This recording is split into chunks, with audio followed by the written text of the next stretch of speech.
Right. Good morning, everyone. Again, just to mention that we are going to kick things off with a couple presentations on child nutrition policy efforts, and then we'll jump into our usual updates and then have time for questions and conversation to follow.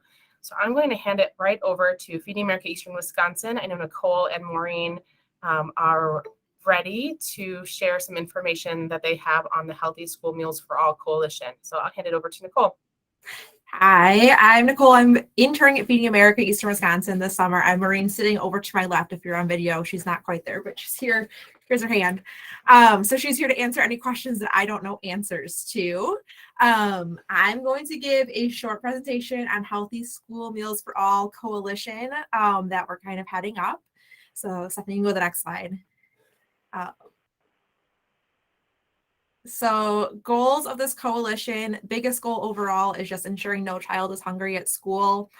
I think that's something that everyone in this room can agree on. Helping all children get the nutrition they need to succeed at school and do their best in all of their classes. Create a permanent change to make school meals free for all children. So I think everyone right now is really familiar with this is going on in the state currently. So looking to make this a permanent change, and then just joining a national conversation about this topic, being heard at every level at the government. So state for sure, but join the national conversation about this as well too, to get change everywhere in the United States. So who is involved? It's a little bit of everybody. And then the next slide will have different like logos if you recognize people, but there's elected officials, there's school districts, school nutrition services, food banks, food pantries, churches, professional association programs, so nursing, public health, social workers, there's different nonprofits. If you're in the Milwaukee area, community advocates like the Parenting Network are just two to name a couple. Shelters and so many more. I think there's 78 partners currently. So here's a couple. A lot of these are Milwaukee area, so you'll probably recognize a couple. Others are across the state. So just to show a little bit of diversity and who's involved.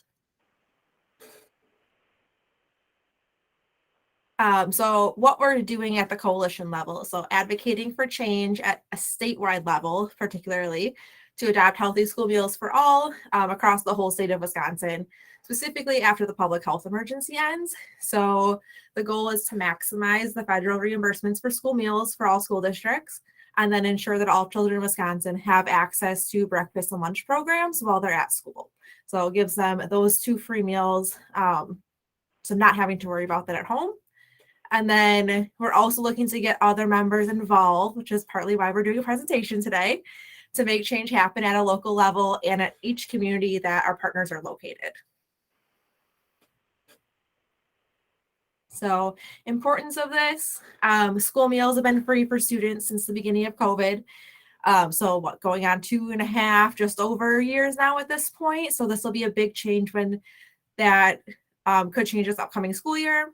Providing school meals shows a commitment to children's health and schoolwork. So it's just showing that you care about these kids, that they're getting the right nutrients, and that they're getting meals provided for them. And then it allows children to concentrate on schoolwork and only schoolwork during the school day, not worrying about being hungry or where their next meal is coming from, especially because that can be a very distracting thing when you're trying to do a math test, for example. Like you're not going to concentrate on what your math problem says. You're going to be concentrated on your stomach growling.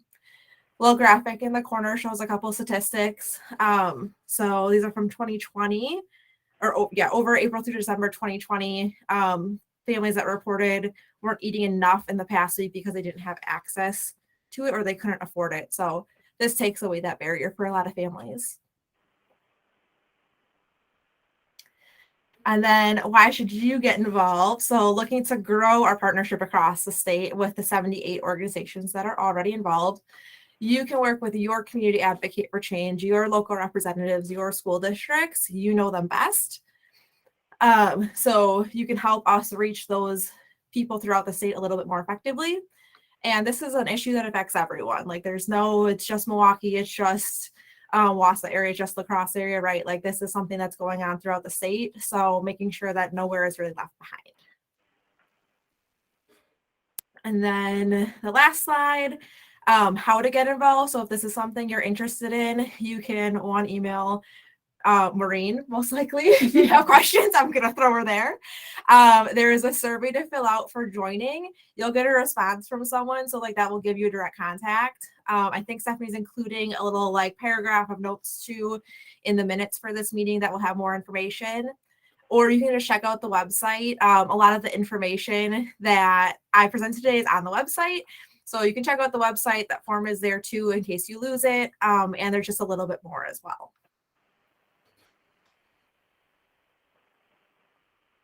I think that was my last slide. So if anyone has questions, feel free to ask them. Maureen is here for my backup support.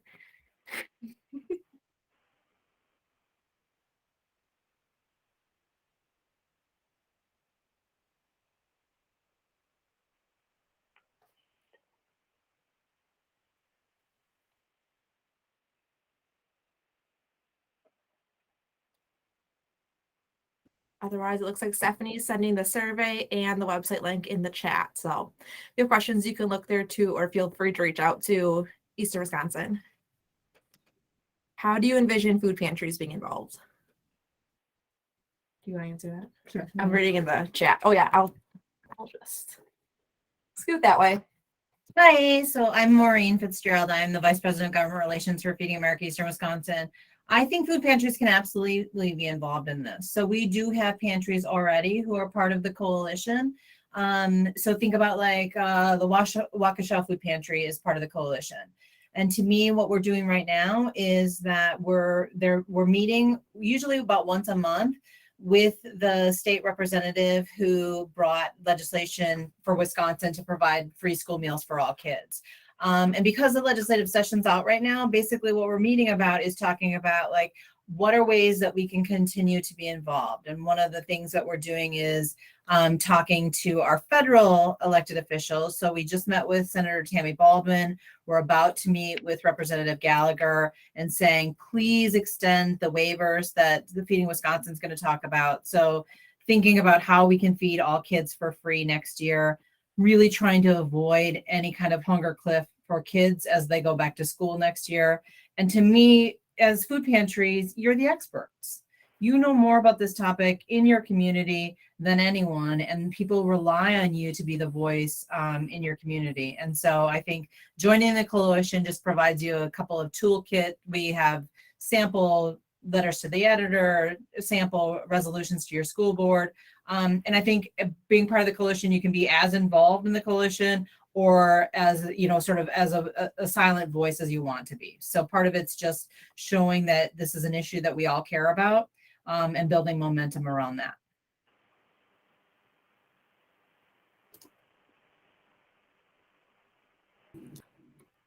Any other questions for Maureen or Nicole?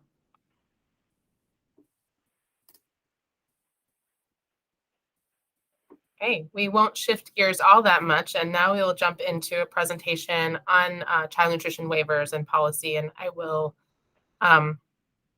get that presentation queued up here and hand this over to Megan Tim. Thanks, Stephanie. Hi, all. Thanks for having me today. I'm really honored to be here to kind of talk about this topic with you all. And it's kind of a perfect segue. So glad to hear from Nicole and Maureen first.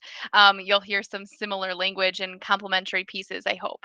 So today, like Stephanie mentioned, I'll talk about nutrition waiver updates and some action alerts, some items to help you understand how you can get involved or some easy tools in doing that. So next slide, Stephanie.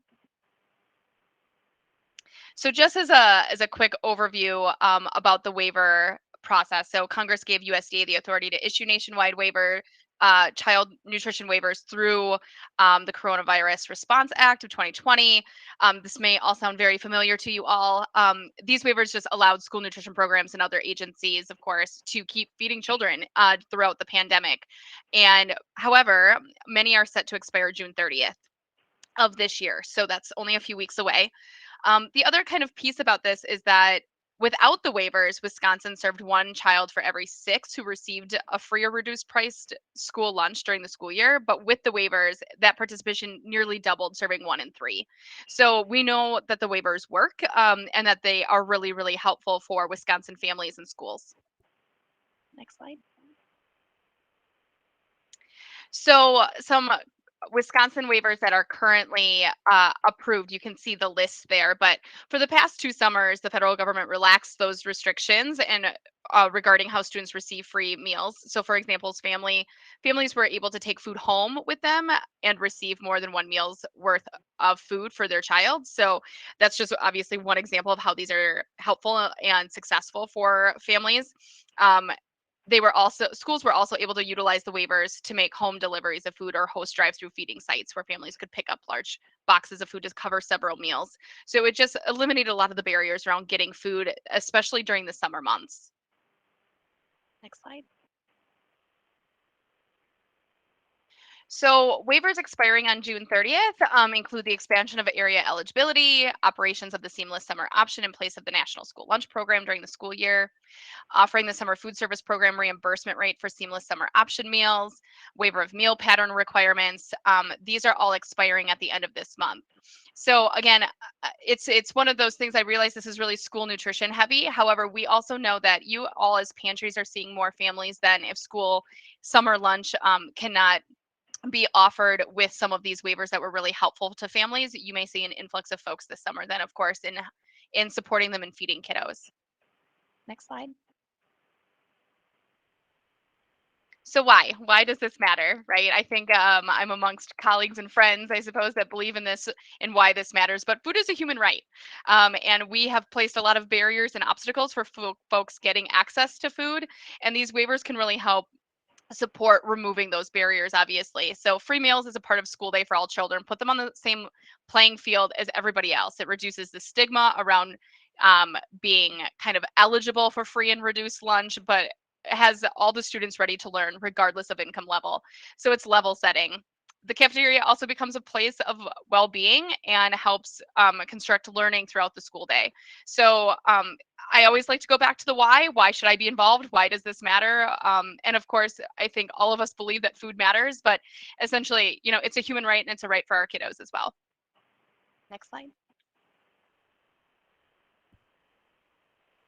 So the Support Kids Not Red Tape Act is a way for us to get organized around this topic. So this is critical to sustaining school nutrition programs, ensuring children have access to school meals, and preventing substantial financial losses for schools nationwide. So as many of you I'm sure are aware and have experienced it yourselves, is the supply chain issues that a lot of food organizations are dealing with. And so this act can help support our food production in getting waivers to make that process easier when it's already such a big burden in the inconsistencies around supply chain. For families, this means the more children can get free meals over the summer and often in a more flexible way. For kids, especially in rural communities where traditional meal sites are often far away from homes of kids, this flexibility can help provide meals to children where they are, as opposed to having families having to get access to the food that might be a longer distance to their home. So this would also direct the Secretary of Agriculture to provide technical assistance to states on drafting transition plans to school food authorities on meeting meal standards during the waiver period. So lots of perks that would help relieve some of these burdens that are set to expire, the waivers that are set to expire on June 30th. Next slide.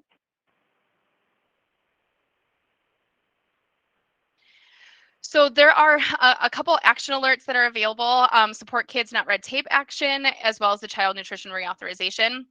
Thanks, Stephanie, for putting them in the chat here. So these are just a couple visuals so that you know what to look for once they're available here, but with some guidance on what to do about this or how you can get involved.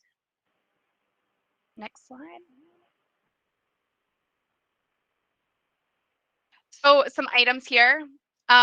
You're already at this call today hearing a little bit more about this, about some advocacy around food access. So obviously, number one is get knowledgeable, understand what's going on within the state about this issue, as well as federally. On Feeding Wisconsin's website, you can sign up to be a hunger fighter. So that link is set on this slide as well. So in case you are interested in learning more through that, mechanism, you can do that. That is if you sign up for that, you'll get access to all sorts of emails and content relating to these topics. Number 3 is contact your legislature. Feeding Wisconsin has a page on the policy page that allows you to find your legislator based off of your home location, and will help give you some guidance in what that looks like, and as well as like letters that are already drafted for you. So it's very, very easy to fill out and do. But this QR code listed here is actually, if you were to scan that right now, you would be able to go right to that page to find your legislator, so you know who to talk to about this issue if you want to raise that issue up to a political level. Number 4, again, thank you, Nicole Maureen. I wanted to make sure I gave you a shout out this morning as well after you, just to reshare with folks to join the Healthy School Meals for All Coalition that was just talked about. Again, the link is there, and I know it's already been put in the chat as well. But what we do together today will influence who can get enough to eat tomorrow and for generations to come. So I know it feels like something that feels urgent with June 30th right around the corner, that we have to do something right now, but it's really going to be a ripple effect for future generations. It's not just for our kids right now, it's for a longer impact than that. Next slide. And that's it. That's all I have for you today. So thank you for letting me join you.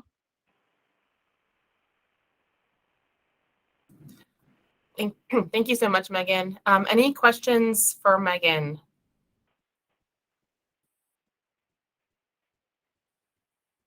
Any questions for Megan, Nicole, or Maureen? I see that they are still on as well. I will share those slide decks and the notes and all of the links that I've cut and pasted into the chat in the notes to follow. I'll have those posted by the end of the evening tonight.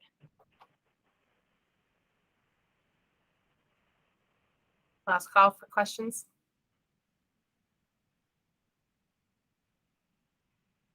All right. Well, thank you. Thank you so much, Nicole, Maureen, and Megan, for bringing such important information to this group.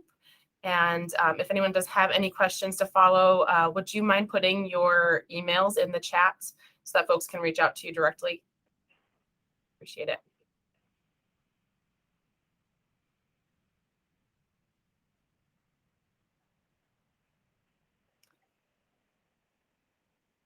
All right. Jonathan, are you there?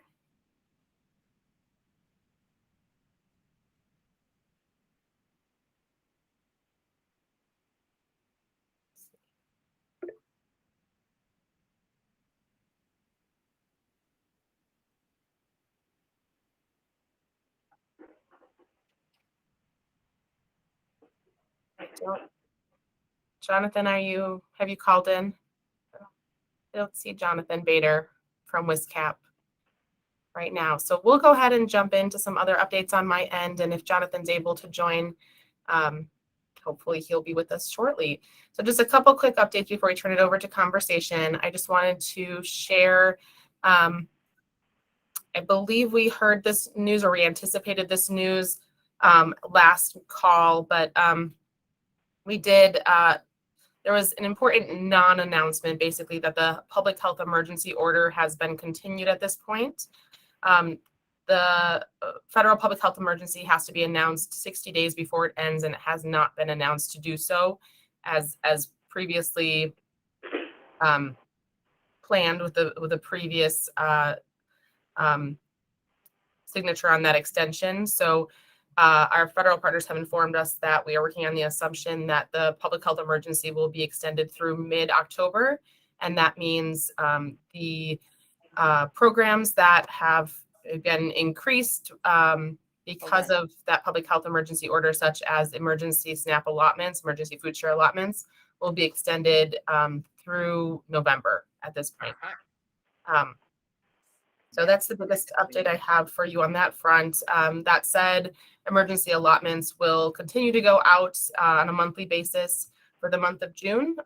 All food share members are getting at least $95 in additional benefits for their households, and that deposit will be made this coming weekend on Saturday, June 11th, and those benefits will be available for use on Sunday, June 12th.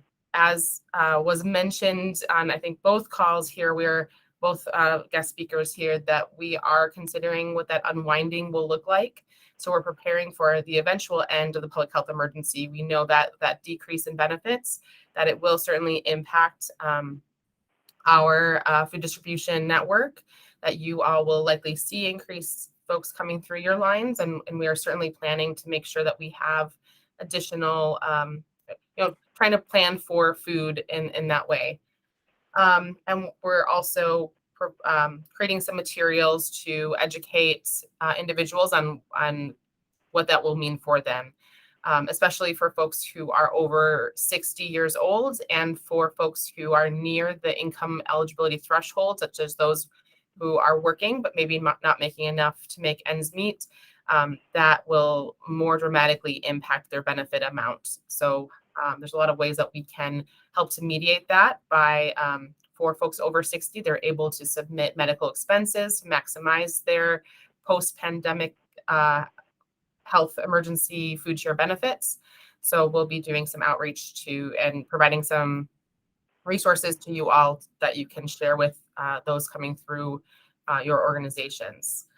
On the pandemic EBT front, school age pandemic EBT for students of school age are continuing to have benefits issued to make up for benefits from the last school year, from this current, the school year that's wrapping up right now. The next issuance for March and April benefits will go out on Saturday, June 20th.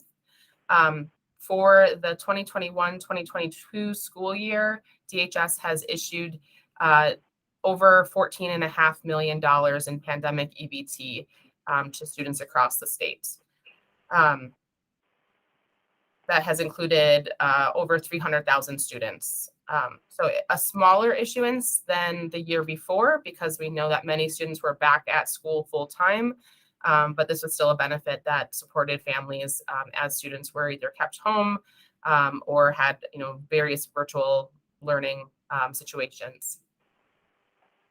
Pre-6 pandemic EBT, that was just approved. So DHS is now planning for the first issuance of those benefits for kids under 6 who attend childcare facilities.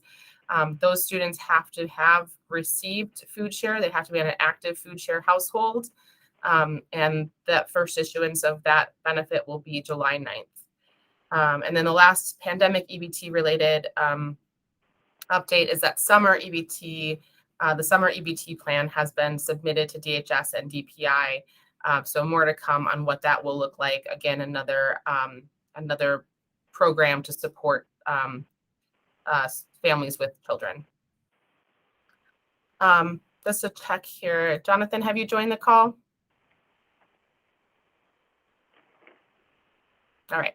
I might not have a TEFAP update for everyone, but on the TEFAP front, I can share that DHS has been awarded a TEFAP Reach and Resiliency grant.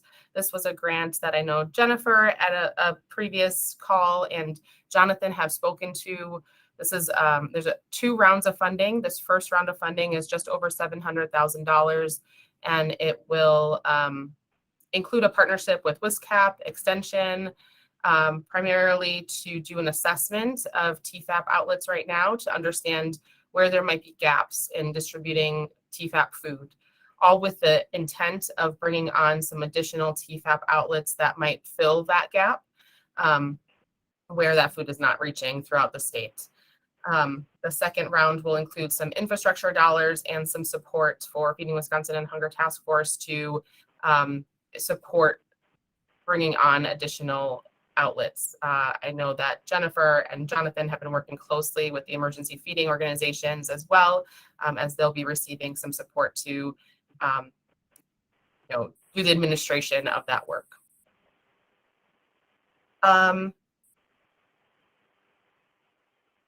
I do, as mentioned last month, we have put together a really brief survey for you all just to understand how we can make the most of this call together. I'm including that Pantry call survey link in the chat. If you wouldn't mind filling that out quickly, just to help us understand what topics you might want to cover. I think it might be useful to spend the first 15 minutes, as we did today, to explore a topic together and then move into conversation about that topic or about any others. So hopefully that survey will give us some direction on how to structure these calls based on what you all might find to be best. I'll include that link in the meeting notes as well, but please feel free to jump in and get that going. The link is in the chat. Before jumping into some conversation, and one other question I have for you all, I just want to mention that our ongoing calls are the second Thursday of every month. The next call will be July 14th at 11 a.m. And you can find more information and the notes, both the recordings of these calls and the written notes, on our website, and I'll drop that in the chat as well. So before we jump into general questions and conversation, one pointed question that I have been asked by DHS and by the United Way of Wisconsin and some other folks who are just trying to get a pulse is what our the experience is with the formula shortage. I'm wondering if you all might have any information to share on how that might be impacting your communities, how folks might be coming to you for formula, if you have had any amount of formula to provide. I know formula is a tricky thing because there are so many different brands and types, and usually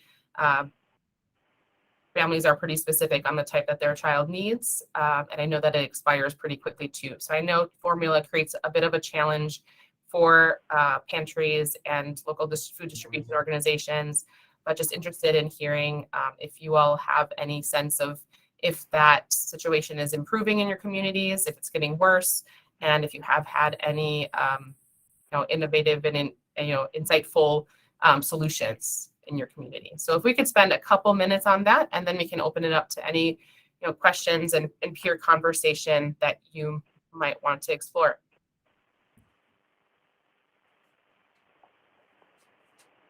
So feel free to type that in the chat or unmute yourself and jump in if you have anything to offer. Erin from Wafer mentioned receiving a pallet of the most commonly used formulas, and it's not moving as fast as she had anticipated.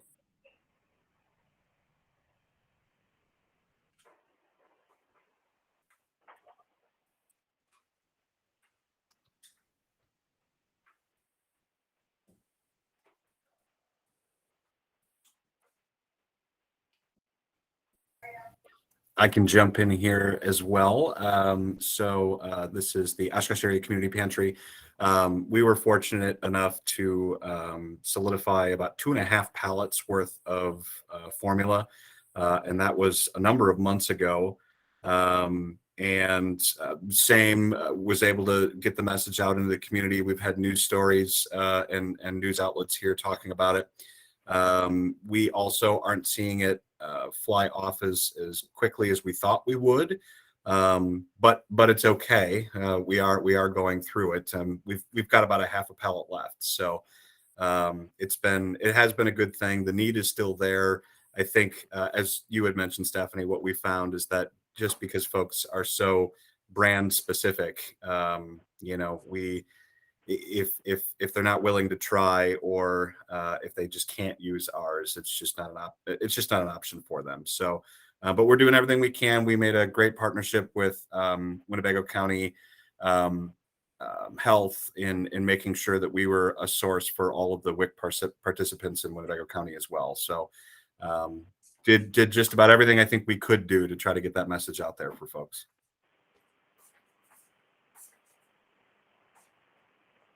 Very helpful. Thank you.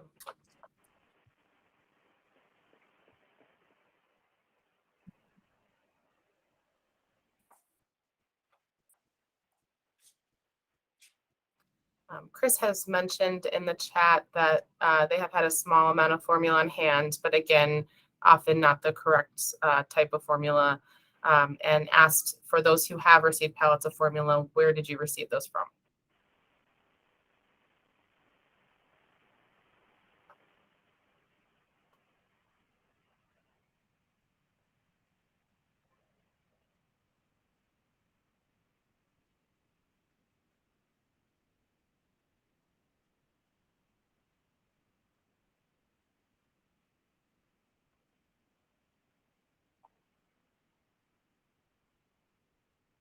Any other thoughts on formula?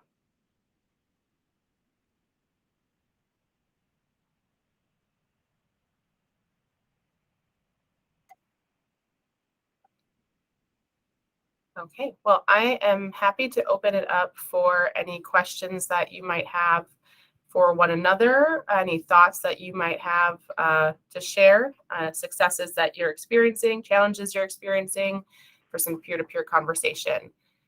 So feel free, anyone who's interested, to unmute yourself or jump in the chat and kick off the conversation.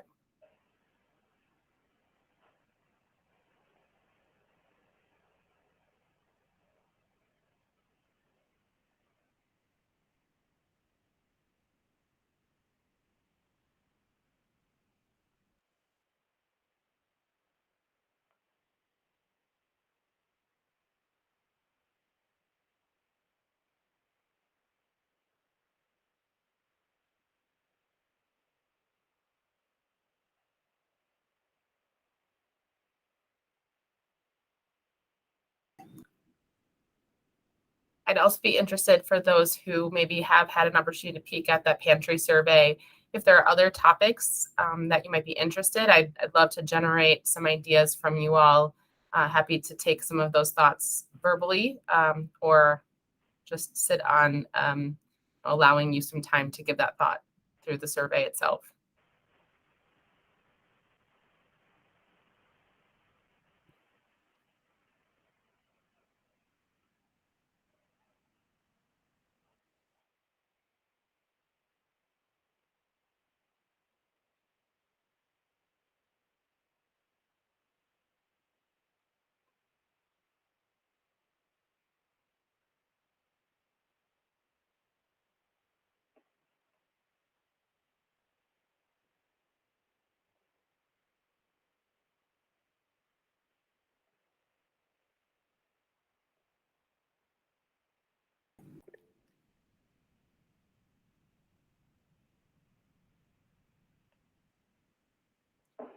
We got two messages in the chat, both on the same topic here as I skim them.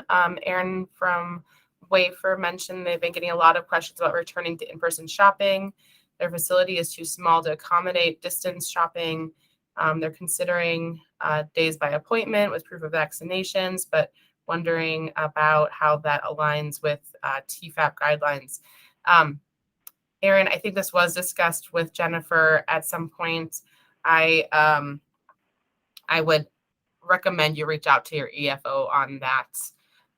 It's pretty specific. I think as long as there are opportunities for equal access, I think that's doable if I remember correctly, but I think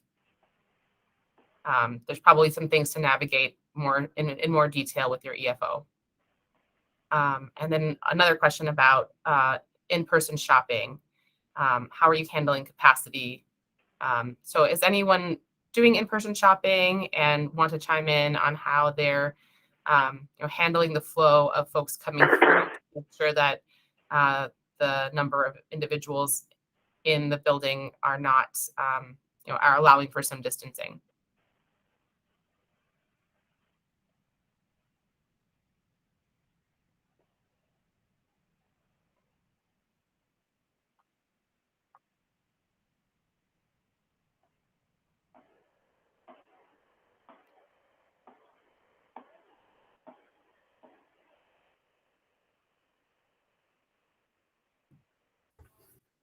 Again, I think I can pipe in. So Osceola Community Pantry is open for in-person shopping. Right now, we are basically doing rounds of 15 people at a time.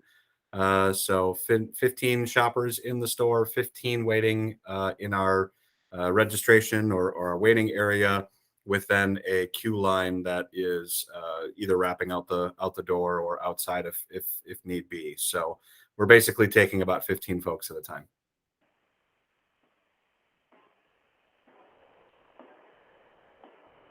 Helpful, thank you. And Oshkosh, how has the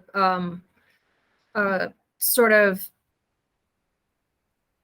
have the interactions been about waiting, and how much time do you allow people once they're in the pantry? Right now, an average shop for us is anywhere from 10 minutes to 20 minutes.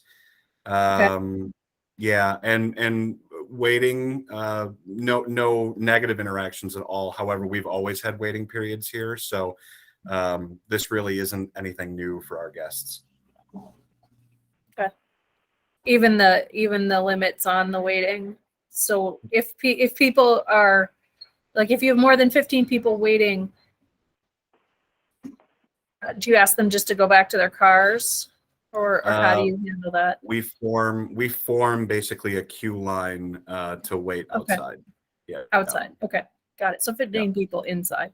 Yep. Got it. Thank you. That's helpful. We're working on getting open in Middleton this summer, and that's one of the things we haven't quite solved yet, is how to deal with the waiting. Yep. Thank you.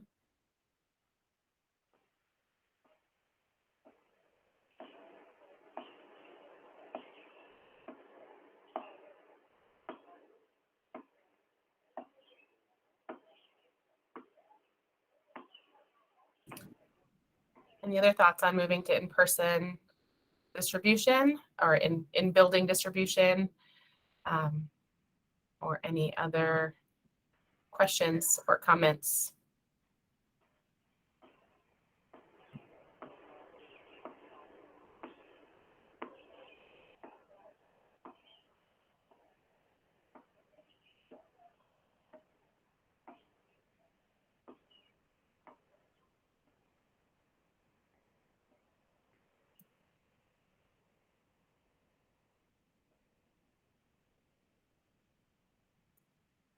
Another question in the chat.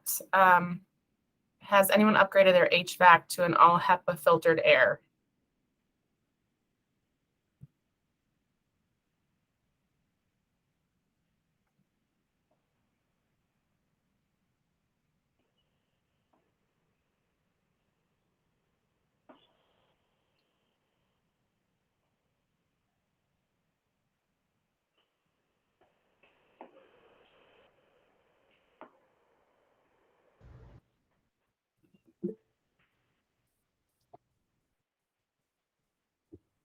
Liz, feel free to unmute yourself. Hi, can you hear me? Yep. Oh, good. Yeah, I asked about the HEPA filtered air because I'm just thinking about moving forward. Do we want to include that? We're looking at some interior renovations, and I'm wondering if, what kind of price difference that would, would it be worth it? Would it be worth the investment? That kind of thing. I've been looking at the CDC's map, and of course they're recommending that for the general public, we go by community levels. And when I look at community levels, one of the counties we serve is high and one is medium. So we're still not opening our doors to the public. But when I look, I talked with my local health authority, and they encouraged us to follow the more stringent guidelines that health providers are following, which is really the community transmission level, which is what everybody used to go by. And all but 2 counties in the state are at high community transmission levels. We're not through this yet, so I'm very hesitant to open our doors. Any feedback on that?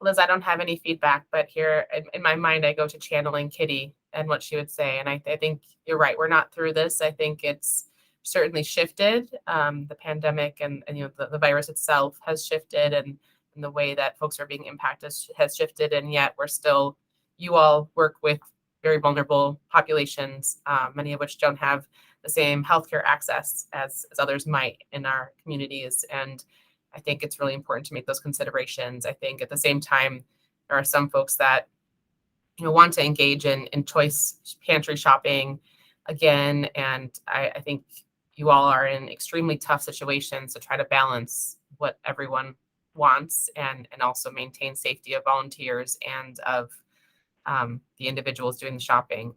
So that's not feedback, but just to say that I understand the challenging, considerations that you all have to make and appreciate that you're making those considerations to keep folks safe. Yeah, thank you. I'm looking at the chats and seeing the Wafer Pantry and Sarah Bogan. Those are both interesting approaches. I appreciate that.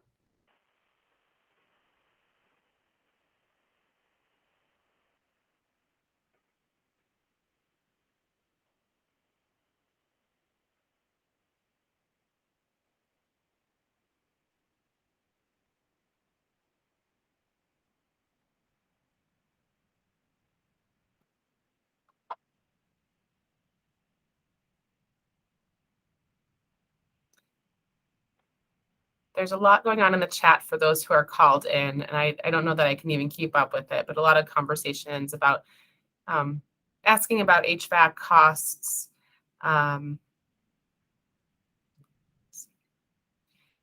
varying ways of distributing. So some folks are doing 3 days a week in-person shopping, 2 days with drive up. I know that's been discussed on previous calls too, is managing, doing both. How do we continue to have drive up or, very convenient access to food while still offering choice shopping in other ways. Wafer mentioned that they are following pretty conservative guidelines and fluctuate between medium and high transmission, and how they're, how they're operating based on the transmission levels in their community. I think it's always important to go back to your own public health departments for any guidance on your local communities, as we know that things shift pretty quickly across the state and are varied.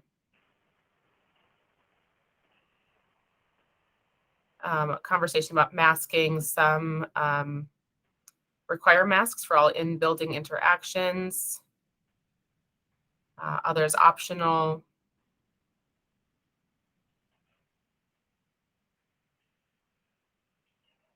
On the conversation of formula, just one note of caution: there was a pantry on another networking call that mentioned receiving formula that a donor purchased at a garage sale. It turned out to be the product that was recalled. So I think we're all pretty diligent, but just another note of caution to be diligent in reviewing for recalled donated products, formula, and of course otherwise.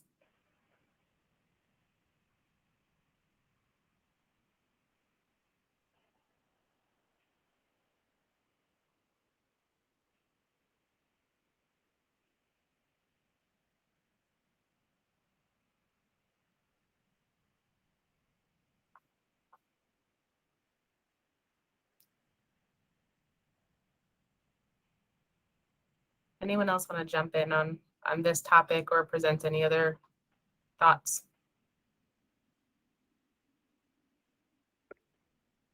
Lindsay, feel free to jump in. Yeah, thanks. I'm gonna keep my keep my video off if that's okay. But yeah, a lot of our sites are offering cool alternatives. We have I mean, a variety of our partner sites are open to in-person shopping, and some are not. Some are doing all outdoor pickup and things like that. Some are just doing scheduled, no contact. One of the cool alternatives I've seen, this does require a little bit more time on the front end, but they've been offering sort of an alternative to in-person shopping, where volunteers and staff can shop for folks using sort of a short paper menu that's updated daily or at least regularly based on inventory. So it's just a short menu that they'll cut out, and they give it out to folks in their cars or in line, and then folks fill that out while they're in line, and then they give it to somebody who goes in and does the shopping for them and brings it out. So the list is a little bit vague and it might not be exactly what the person would pick out, but it helps them have some choice and have somebody go in and look at what's available for them. That's all. Thank you for offering those suggestions. Katie asks, does anyone use an online ordering system for participants?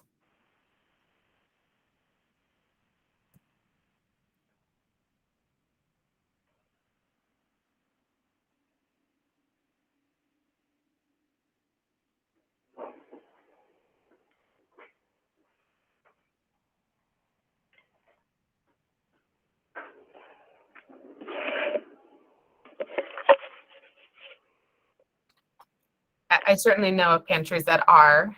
Is there anyone on this call that is using? Sarah from Middleton Outreach Ministries saying that they have a Google form, so an online form. Sarah, I see you're unmuted. I'll let you speak to it. Thank you. Yeah, we do about 50 deliveries a week.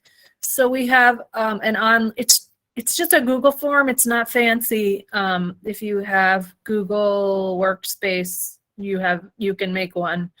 And every Friday I update it and email it out to our list of, so we have a list of about 70 folks who are signed up for the delivery program, and in any given week about 50 of them utilize it.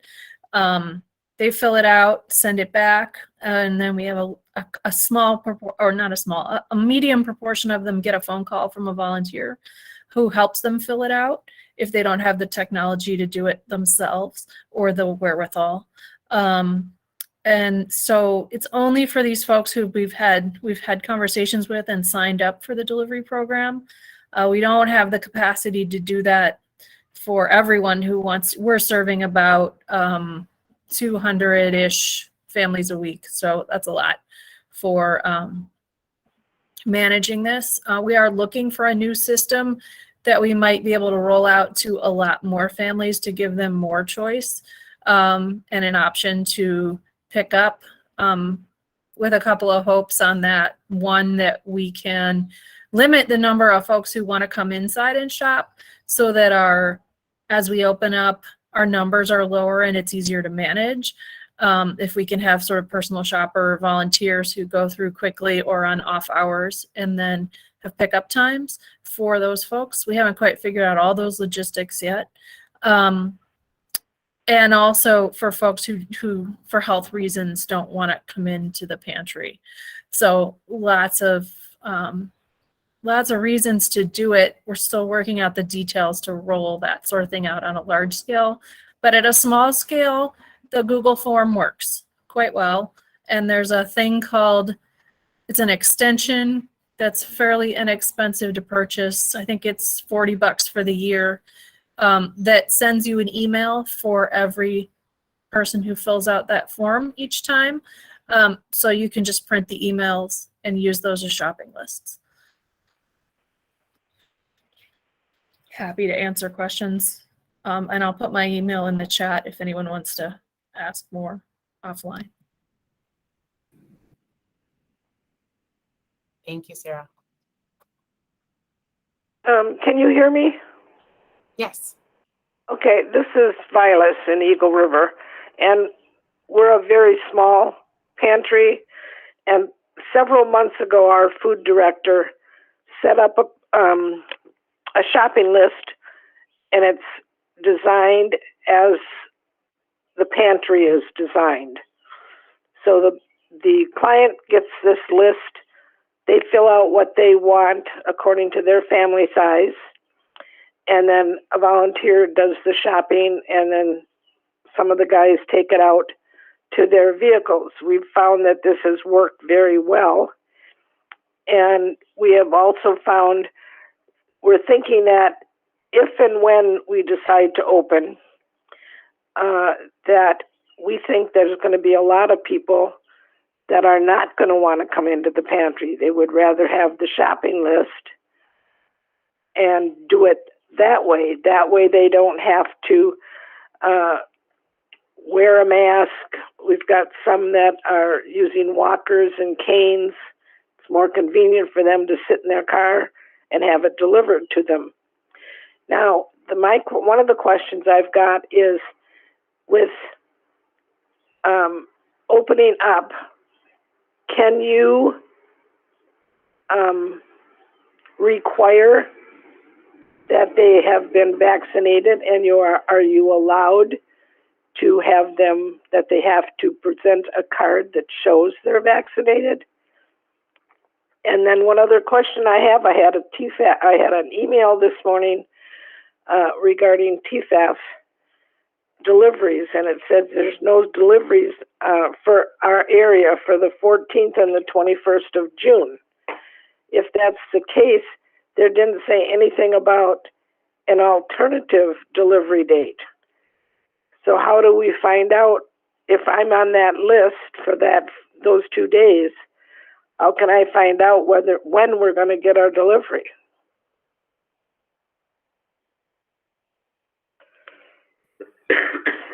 Are there any EFOs on this call that might have any information about vaccination?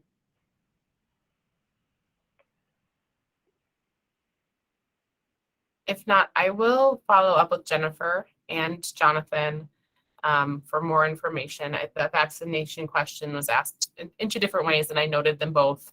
And then Jennifer, I'll also reach out to Jonathan on the delivery. I'm sorry, Eagle River. I'll reach out on the no deliveries in June question and have Jonathan reach out to you. Well, our delivery goes to Arborvita, and we have to pick it up. So that would be the delivery spot. I'll have Jonathan follow up with you on that specifically. And I'll make sure that we have Jonathan or Jennifer on the call next month as well.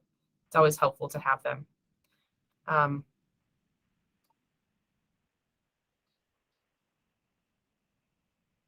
Okay. Any other questions or thoughts?